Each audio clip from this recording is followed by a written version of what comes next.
Después de más de un año, finalmente el Congreso aprobó el uso medicinal de la marihuana.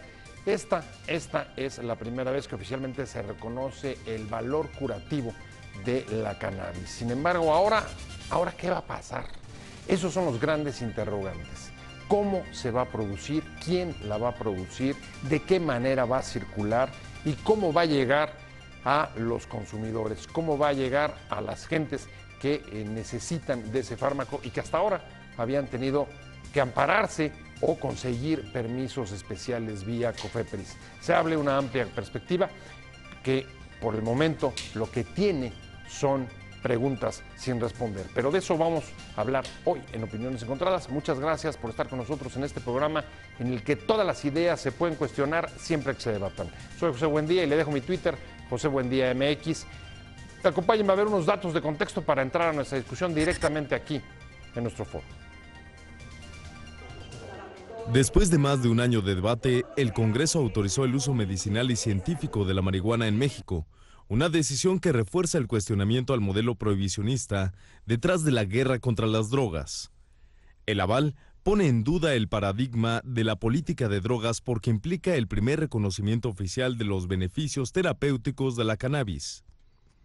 La transición en la política de drogas, en efecto, apenas comienza con las reformas al Código Penal Federal y a la Ley General de Salud que aprobó el Senado por una amplia mayoría de 301 votos a favor, 88 en contra y 2 abstenciones en el último día de sesiones. El fallo coloca al país en la dirección de la corriente continental que, desde Canadá y Estados Unidos hasta Uruguay, avanzan en la despenalización del consumo con fines medicinales y también recreativos. Aunque se suma en la retaguardia de países que a la fecha tienen un mayor tramo recorrido en la formación y la regulación de mercados legales en auge, por haber descriminalizado antes el uso de esta sustancia. El caso de la niña Grace sentó en septiembre de 2015 un precedente legal cuando un juez autorizó a sus padres a importar un medicamento con derivado de la cannabis para controlar sus crisis de epilepsia que le provocaban 400 convulsiones diarias. ¿Qué impacto tendrá la aprobación del uso medicinal de marihuana para la política antidroga? ¿La regulación debilitará la estrategia militar de combate a las drogas? ¿Cómo serán los mercados de cannabis? Las interrogantes reflejan los problemas no aclarados, las cuestiones dudosas sobre la producción, circulación y utilización de productos farmacéuticos elaborados con base en drogas como la marihuana. Posiciones. El dictamen elimina la prohibición y penalización de los actos relacionados con el uso medicinal de la marihuana y su investigación científica, y de aquellos que atañen a la producción y distribución de la planta para estos fines, informó la Cámara de Diputados y añadió que la Secretaría de Salud deberá diseñar políticas públicas que regulen el uso medicinal de los derivados farmacológicos de la cannabis sativa, índica y americana o marihuana, entre los que se encuentra el tetrahidrocannabidol, sus isómeros y variantes estereoquímicas, así como normar la investigación y producción nacional de los mismos. La reforma abre una esperanza de tratamiento para miles de enfermos, afirmó Mayela Benavides, madre de Grace Elizalde, la niña con severos ataques epilépticos que marcó un precedente en el uso de derivados de la planta. Hay más niños en espera de tratamientos. Muchos padecimientos se han estado controlando con otros medicamentos, recordó Benavides. Para Juan Francisco Torres Landa, uno de los mexicanos a quien en noviembre de 2015 un juez otorgó un amparo para cultivar y consumir marihuana con fines lúdicos, la aprobación de la marihuana es un paso importante, pero está lejos de la meta de acabar con la absurda prohibición vigente. Agregó que la decisión legislativa está lejos de la meta final, que debe ser arrancar a la delincuencia organizada el control sobre la marihuana para devolverla al Estado, que nunca debió dejarla. Arrancamos con opiniones encontradas. Muchas gracias por estar con nosotros. Hoy nos vamos a meter a un tema que seguramente a usted le importa porque ha estado viéndolo los últimos días. El viernes pasado, cerrando el periodo legislativo, en el último minuto prácticamente, se aprobó el dictamen sobre marihuana medicinal, después de más de un año de debate y de que había estado extrañamente también ahí estancado, detenido en el Senado. Y para entrarle sobre todo después del dictamen, ¿Qué es lo que viene? ¿Qué es lo que va a pasar ahora? Me da mucho gusto que hoy esté con nosotros Luisa, con esa abogada especialista en asuntos sobre estupefacientes. Muchas gracias por el espacio. No especialista en estupefacientes, pero una de las personas que ha impulsado justamente esta reforma. Muchas gracias, Luisa, como siempre, por estar. Fernando Balauzarán, un placer. No, encantado, Pepe. Siempre es un placer estar contigo y bueno, con una abogada tan prestigiada como Luisa, pues encantado de dar esta discusión en un tema en que hemos empujado juntos. Gracias. Y la verdad es que pues el logro no es menor, no tanto por lo escrito en la norma o lo conseguido en los artículos reformados, adicionados o modificados, sino por el valor simbólico que tiene, que es el primer paso. Le quitamos el primer ladrillo al muro de la prohibición. Lo que viene será más fácil. El primer paso siempre es el más difícil. Y romper la inercia prohibicionista y dar por primera vez un paso en la dirección correcta, así sea pequeño, tiene un gran valor y es lo que quiero reivindicar. ¿Qué sigue? Bueno, lo que se consiguió es que se reconociera que esta planta que hasta hace poco era satanizada, era estigmatizada, era la planta diabólica, que no servía para nada o querían prácticamente desterrarla de la faz de la tierra, ahora reconocen que tiene propiedades médicas y terapéuticas. ¿Qué sigue en ese sentido? Que esos beneficios que ya se reconocen lleguen a toda la población. Porque como está la ley, sí es de beneficio elitista. Prácticamente todo se tendrá que importar. Solamente se va a poder cultivar según esta primera reforma, para fines médicos y científicos. Quiere decir la investigación farmacológica de universidades y empresas farmacéuticas. Y para que tengamos un medicamento hecho en México, pues tú sabes que los protocolos son muy estrictos, tardarán 7, 8 años, etcétera. ¿Y qué pasa con las personas que requieren de estos beneficios ya porque tienen un hijo con epilepsia, tienen al abuelo con Parkinson, tienen al padre con esclerosis múltiple, etcétera? ¿Qué tienen que hacer? Pues lo que tienen que hacer es ir a la COFEPRIS, hacer un trámite un poco kafkiano, buscar un agente aduanal y traer el producto, si es que tienen receta, por supuesto. Ya los médicos podrán recetar tanto THC como CBD, pero muchas personas no pueden hacerlo y no les queda más remedio que hacerlo de manera artesanal, arriesgando la libertad, pero lo hacen pues para darle el derecho, para que se cumpla el derecho a la salud de sus familiares, y lo hacen un poco a la limón con un tutorial de YouTube o como les expliquen algunos, pero esa es la realidad de muchos que no tienen la posibilidad de importar estos aceites. Y si quieres que hable un poco, Luisa, y le entramos a este asunto de los aceites, que me parece que si lo que conmovió fue Grace, de alguna manera conmovió al país, bueno, los papás de Grace tendrán que seguir importando el aceite. Cuando los países en América Latina que ya tienen marihuana medicinal, Brasil, Argentina, Colombia, Chile, Jamaica y no se diga Uruguay, que tienen garantizada la producción nacional. Es más, Argentina y Brasil dicen que el Estado se encargará de que tengan acceso a estos aceites que les han funcionado muy bien. Estos aceites no son propiamente medicina. Ahora, hay interrogantes todavía, Luisa, porque, a ver, después de, Fernando dice, es un paso menor, pero se rompe el tabú y además se abre un ladrillo al prohibicionismo. Pero ahora la Secretaría de Salud, vía COFEPRIS, tiene que generar, digamos, las reglas del juego. Es correcto. Y ahí yo creo que lo que la gente quiere saber es el marco de ambas reformas, hasta dónde te pueden dar para, digamos, establecer y qué tipo de reglas de juego sobre esto, sobre producción, circulación, consumo, importación o no, y de qué, quiénes va a producir, quiénes van a invertir ahí, quiénes no, quiénes se quedan fuera, cómo juegan las patentes, cómo juegan las farmacéuticas. Me parece que lo que hay son interrogantes. Sí. Bueno, pues sí, efectivamente hay interrogantes que tendrán que irse definiendo a través de la regulación terciaria, digamos. Cuando tenemos normas secundarias hablamos de la ley, esta es la regulación terciaria, que sean las normas administrativas generales que emita COFEPRIS con fundamento en la habilitación que le da el legislador. O sea, son reglamentos. Son reglamentos. Lo que faltan son reglamentos. Son reglamentos, sí, pues una norma administrativa general que emitirá COFEPRIS. O sea, COFEPRIS, o sea, la Secretaría de Salud, vía COFEPRIS, va a ser la encargada de dar los permisos. Entonces, digamos, tienes aquí un régimen en el cual puedes importar y puedes tener permisos para producción nacional. Obviamente, pues la importación será más rápida porque generar un régimen regulatorio de producción nacional, pues, evidentemente va a ser bastante más tardado. O sea, la ley tiene un marco referencial de 120 días para efectos de que se emitan estas normas, pero pues a veces los procesos son... Son 3 meses. Sí, bueno. son más tardados. No, 4 meses. 4 meses son, sí. Son más tardados aún. Y bueno, hay muchas cosas que definir, ¿no? Primer tema, ¿qué es un derivado farmacéutico? A mí me parece que esa es una pregunta central. ¿Derivado farmacéutico necesariamente es una medicina? ¿O derivado farmacéutico podría ser un aceite?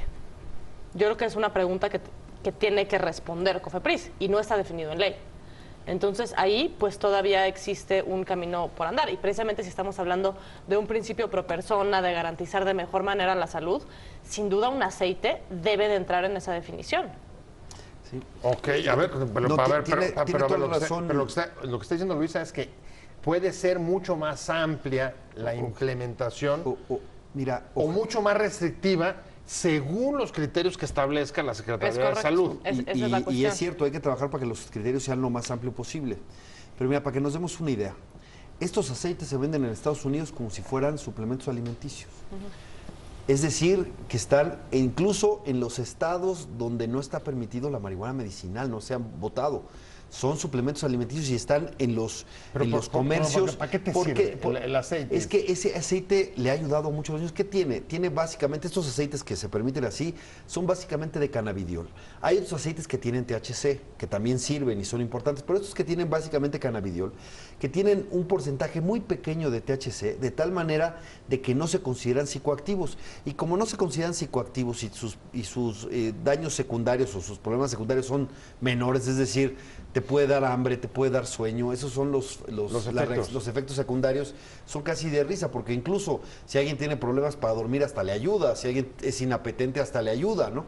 Entonces, por eso están tan al alcance de la gente y eso es algo que se agradece y aquí se seguirán importando, incluso si es que se considera, como lo dice Luisa, que también son estos productos farmacéuticos, de cualquier manera se tendría que importar. En todos los casos no podemos producirlos aquí. ¿El marco jurídico lo permite o no? Solo se va a producir para fines médicos y científicos. Claro, inversión farmacológica puede ser, ojalá que haya una interpretación en donde los aceites, está bien, nada más que generalmente las farmacéuticas grandes no producen estos aceites los producen pues pequeños productores y hacen alguna labor, lo hacen muy meticulosamente, tienen un gran control. Pero bueno, por eso ojalá estarías de acuerdo que la definición de lo que quepa en farmacológico es fundamental. Sí, claro. Si esto entra o no entra, puede abrirte un mercado muy distinto. Tal cual. Ahorita hay, yo creo que dos posibilidades importantes. Una posibilidad es qué pasa con las normas regulatorias y otra posibilidad es qué pasa con el litigio. O sea, todo aquello que sea restringido tanto en la ley como en las normas, pues se abre la posibilidad muy fuerte de litigio, que no debe de dejarse de lado. O sea, así como Smart fue la punta de lanza, pues esto abre toda otra serie de cuestionamientos, por ejemplo, en autocultivo. A mí es un tema central.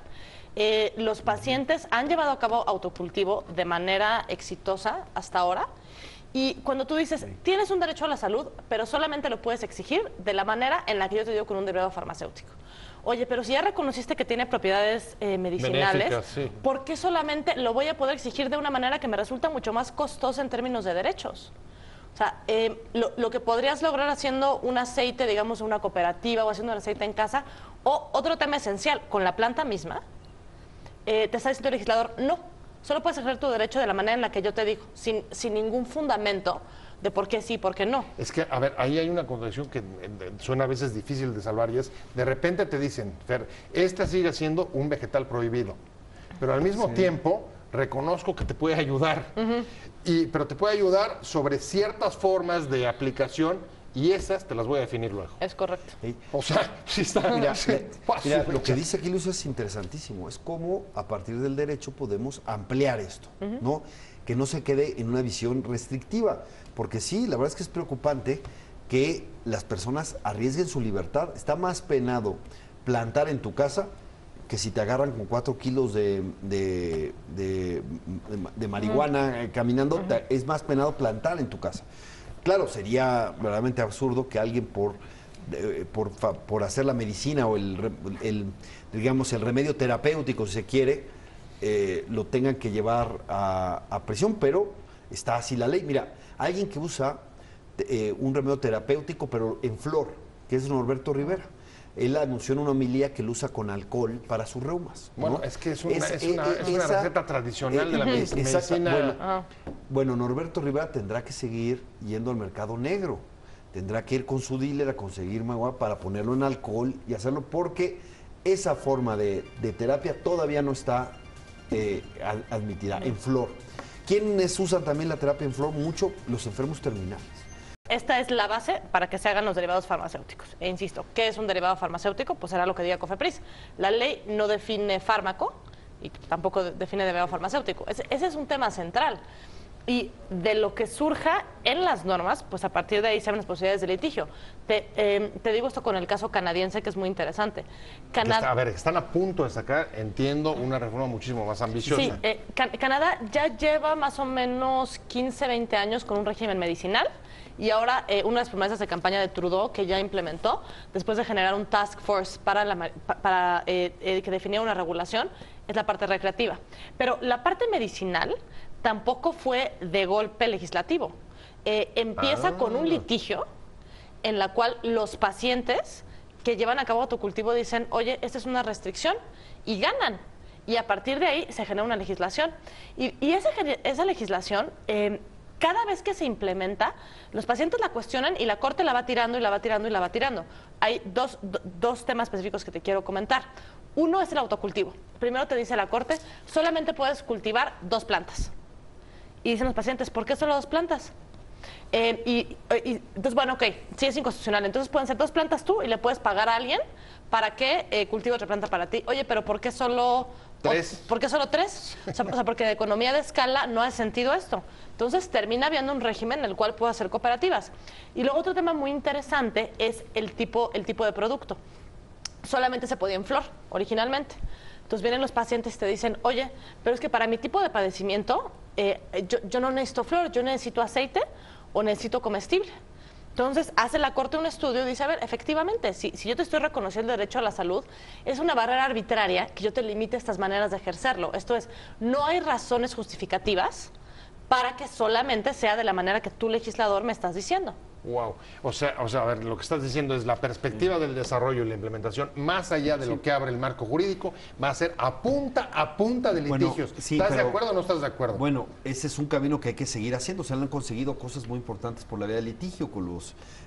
Smart. Lo de Smart. Tú eres Smart, ¿no? Lo de Grey se consiguió también por la vía del litigio al principio. Yo ya espero que haya una ruta más rápida a partir de que ya se rompió el tabú.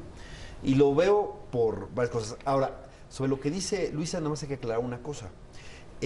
Queda el THC, el tetrahidrocannabinol, en el grupo 2, por eso ya se puede recetar, en el grupo 2 del 245, que es riesgosa, pero está. Y cuando tiene menos de 1%, lo pusieron en el grupo 4. ¿Cuál es el problema? Que en el 245 todos los sustancias que están ahí son psicotrópicos, se considera así. El 245 es de psicotrópicos, entonces, aunque tengan menos de 1%, siguen siendo psicotrópicos, que es un absurdo. Es el único lugar donde no hacen esa distinción. ¿Eso qué evita? Evita que cultivemos cannabis no psicoactiva, que es, por ejemplo, la que se puede hacer para el cáñamo industrial, etcétera, porque no existe cáñamo o no existe cannabis 0% de THC, esa no existe. Pero como te lo pusieron todavía en el grupo 4, esa es una limitación. Se peleó mucho para que dejaran libre, aunque sea el 0.3% que estuviera libre. Pero en el grupo 4 lo pusieron de 1% a 0%. Pero no es menor, la diferencia no es menor. Digamos, yo creo que tú sí estás confiando en que lo más difícil era romper el tabú. Sí. Era dar el primer Mira, paso y el reconocimiento de que no es un producto malo, de que tiene beneficios, en este caso medicinales. Pero Luisa, lo que más bien estoy entendiendo es, hay países en el que a pesar de ese reconocimiento, la serie de restricciones, ¿no? Las limitaciones que vas imponiendo en la práctica al ejercicio de ese derecho, y además a la amplitud y a la diversidad de la forma de poder garantizarlo. No todos somos iguales, ni todos necesitamos la misma medicina. Eso es lo que viene. Sí. ¿Tú cómo lo ves? No, bueno, por supuesto, insisto, esta lucha se ha dado en muchos frentes. Y tratando de hacer lo que se puede hacer el nivel legislativo, avanzó mucho más fuerte la parte jurídica. De hecho, que ya la Suprema Corte determine que es derecho de los adultos consumir marihuana y tener una forma legítima de adquirirla, eso ya es un avance impresionante que se consiguió vía litigio. Y no estoy subestimando eso, al contrario, hay que seguir andando por ahí, pero... O sea, no estás pecando de optimismo. Déjame hablando sobre qué ruta va a tomar el debate respecto a la marihuana después del fallo sobre la marihuana medicinal. Y fíjese, es interesante, después de haber tenido un fallo tan digamos, amplio y fuerte como el de la Suprema Corte respecto al reconocimiento del derecho al consumo de marihuana, lo que se aprobó sobre los legisladores en el Congreso sobre medicina, sobre uso medicinal, es muchísimo más reducido. Luisa Conesa, ¿eso qué significa? Que digamos, todavía el avance va a ser mucho más lento, mientras en otros países va mucho más rápido. Sí, sin duda tenemos un avance lento y tenemos una labor importante del regulador, que va a ser COFEPRIS, pero yo insisto que ese avance tiene que celebrarse de todas. COFEPRIS es una autoridad administrativa que, como el resto de las autoridades en el sistema jurídico mexicano, están obligadas por el artículo 1 constitucional al principio pro persona. Esto es, a dar los alcances más amplios de todos los derechos en favor de la persona. Entonces, siguiendo este mandato, COFEPRIS puede interpretar como derivado farmacológico, insisto, no solo una medicina, sino también un aceite. Esto ya es un cambio radical en términos de lo que se puede producir nacionalmente. O sea, esto es producir una medicina versus producir un aceite. Claro. Pues es claro. Obviamente, ¿no? O sea, y entonces eso de una manera que se garantiza mejor el derecho, ¿no? Bueno, y implicaría además una mayor producción, Es evidentemente. correcto. O sea, ahorita tienes una legislación que te permite importación, que eso básicamente por los tiempos pues va a ser antes, vas a poder importar, que ahorita la gente puede ya importar con permisos de COFEPRIS, que es un vía crucis, pero se puede. Entonces, esto pues amplía, digamos, esta posibilidad y después lo que salga del marco. Ahora, no sé hasta dónde, un poco a ojo de pájaro, pareciera que digamos, las posiciones restrictivas que pueden darse a la hora de sacar el reglamento tienen que ver con mantener, digamos, fuera de distorsiones la política de guerra contra las drogas. Sí, bueno, o dicho de otra manera, ¿hasta dónde lo que se aprobó puede afectar la política de drogas o no? Bueno, dimos el primer paso, ya no prohibicionista, hacia la regulación. Le quitamos la satanización a esta planta y se le reconocen las propiedades. Le quitas la satanización, pero al mismo tiempo vas a perseguir incluso a las gentes que produzcan en su casa. O puede darse el caso porque la regulación puede ser muy estricta. No, por supuesto. Pero yo creo que algo que puede ayudar a la vía rápida es precisamente los cambios que están sucediendo en nuestra región. El 1 de enero de 2018, el 1 de enero del próximo año, entra en vigor la marihuana para uso personal en California. Eso va a tener un impacto fuertísimo en nuestra frontera.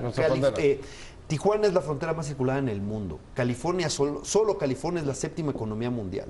Si a eso le sumamos que además Canadá ya está y que hay otras 8 entidades de Estados Unidos que están, la verdad es que además se necesita ser masoquista para mantener este régimen prohibicionista. A ver, cerca de 30, porque no está funcionando. El prohibicionismo en México es un desastre. Claro, pero la pregunta es un fracaso rotundo. Claro, pero la pregunta es hasta dónde lo que hoy hay, lo que se ha aprobado, afecta o puede afectar o puede distorsionar o modificar la política de drogas. A ver, yo creo que un régimen de producción nacional, o sea, que por primera vez los particulares de manera legítima produzcan medicamentos derivados de la cannabis, es un cambio sustancial en la política de drogas de este país.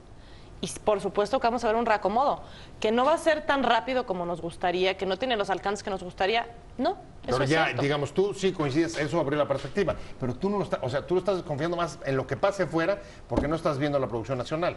Bueno, yo veo O sea, ahí traen, digamos, sí, mira, diferencias. la producción nacional me parece que la va a acotar mucho los reglamentos. Vamos a ver, hay que dar la batalla, y ya que estén los reglamentos hay que litigar y hay que dar esa batalla que ha funcionado bien. Y además con extraordinarios abogados que lo han llevado a cabo. Pero también el cambio regional, y además es de sentido común. La guerra contra las drogas es un fracaso absoluto. La producción no ha dejado de aumentar, el tráfico no ha dejado de aumentar, los consumidores no han dejado de aumentar, muere mucho más gente por combatir las drogas que por consumirlas. Claro, pero las drogas es cierto que tienen un peligro, pero la prohibición las hace más peligrosas, Claro, y nosotros somos el ejemplo vivo de eso. Pero partamos de que sentido común o no, nadie las ha abandonado en este país, hasta donde yo entiendo. Las drogas. No, la guerra contra las drogas. No, las drogas tampoco. Estamos hablando de la guerra contra las drogas, Luisa. Es correcto, no se ha abandonado la guerra contra las drogas. No. Ahorita nos apartamos un poquito. ¿Ah, sí? O sea, yo creo que Esa es sí. tu lectura. Sí, O sea, sí nos estamos apartando. Por supuesto, o sea, es la primera vez que tienes una producción nacional de marihuana regulada. O sea, eso me parece, sin duda, que es una, o sea, aparte de la guerra contra las drogas, por supuesto. La clave va a estar a quién detendrían y a quién no en un régimen. A ver, van a crear regímenes de excepción. Bueno, digamos que no es O casual, yo mercados te diría eso, excepcionales. no es casual Ajá. que primero haya empezado la marihuana medicinal y luego la marihuana para uso personal. No es casual. California fue el primero que estuvo hace 20 años, ¿no? Tuvo su marihuana medicinal, que desestigmatizó la planta, hizo que la gente la viera de otra manera, y ahora en todas las encuestas la gente ya, en la mayor, incluso las encuestas abiertas en Estados Unidos, ya están más por A la ver, regulación personal. Es decir, ahora yo espero... 20 años se tardó California. Esas son tus expectativas. Pero no, yo o sea, espero aquí, que- aquí no, la no. recreativa va a ser Pero para insisto, que estamos perdón, 2040. quienes abren brechas se tardan más. Ahora yo espero que los cambios nos ayuden a ir una vía más corta, ¿no? Y yo lo digo por bien de este país, porque la guerra contra las drogas solo nos ha traído perjuicios, ¿no? Eso me parece que es, eso dice la evidencia. La evidencia dice que esto no está funcionando, y como bien decía Einstein, la definición de un loco es quien piensa que puede obtener distintos resultados y hace lo mismo. Tenemos que cambiar, y ya dimos el primer paso, tiene un peso simbólico muy importante, Bueno, y yo pues creo que este vamos. peso simbólico ya abrió la avenida, ahora transitémosla. Pues vamos a darle seguimiento, Luisa Conesa. Muchas gracias. Muchísimas gracias por el espacio. Seguro vas a estar metida litigando el tema. Por supuesto. ¿Ya estás preparada? Muchas gracias. Fernando Belauzarán, muchísimas gracias. Muchas gracias, Luisa Conesa. Gracias a ambos por haber estado con nosotros aquí. Y sobre todo gracias a usted por haber estado con nosotros. Que le vaya muy bien. Buena tarde.